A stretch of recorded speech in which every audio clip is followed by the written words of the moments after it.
د نړیوال ټلویزیون خوږو اوریدونکو او لیدونکو، د اروپا ډېر لږ ودونه ښځه او خاوند تر مرګه پالي او ډېر ودونه که په اوږدو هم وپایي، خو په ویښ کې به همداسې یو له بله بېلېږي لکه دا ښځه او خاوند چې بیل شول. نو ځئ چې دا خبر هم د مصنوعي ځیرکتیا له ویاندوارو او نن مو بیا ګوري ویاند بل څوک نه دی، زه یم د مصنوعي ځیرکتیا د غږ یوه زغرده څیره چې تل درسره وي. نو کیسه داسې ده چې یو پراخه خپور شوی خبر د یو 94 کلن ایټالوي خاوند په هکله دی. خبر وایي چې میرمن یې د دې سړي سره خیانت کړی و، دا ځکه خو د خپلې هغې میرمنې له هم طلاق ورکړل چې 80 کاله یې ورسره د واده شوي و.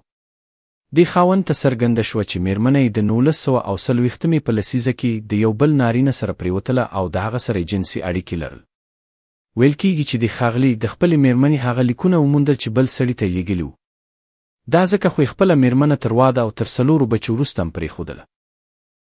سړی رپورټ ورکوونکو رسنیو انتونیو نوملی دی چې کیدای شي خپل نوم یې نه وي، ځکه چې په یورپ کې خو د هوکړې او خوښې پرته په تېره بیا په داسې قضیو کې هیڅکله هم د چا اصلي نوم نشي اخیستلی. دا خو خدای خبر چې د دې ښاغلي او د هغه د میرمنې د پاخه عمر انځورونه څنګه خپاره شوي دي. وایي چې ښاغلي انتونیو تر هغې وروسته د خپلې میرمنې په ناسمو او له واده نه د باندې جنسي اړیکو پوهه شو، کله چې کور پاکولو او د خپلې میرمنې لیکونه یې وموندل، او بیا هم هغه وشول چې کېدل به نارینه میرمنې له طلاق ورکو، ځکه چې د کار ډېر بدځپلی و او په یوه ژوره خواشینۍ او خپګان یې اخته کړی و.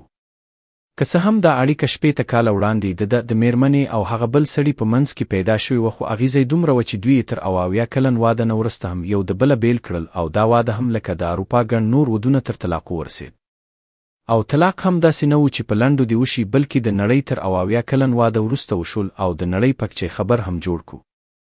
نو خوږو اوریدونکو او لیدونکو، نړیوال ټلویزیون خوښ کړئ او په دې خبر تبصره وکړئ، ځکه چې نه مو مونږ یوازې پرېږدو او متاسو د مصنوعي ځیرکتیا ډګر ته د پښتو ژبې د ورتللو دا هڅې بې ونډې او بې ګډونه پرېږدوئ.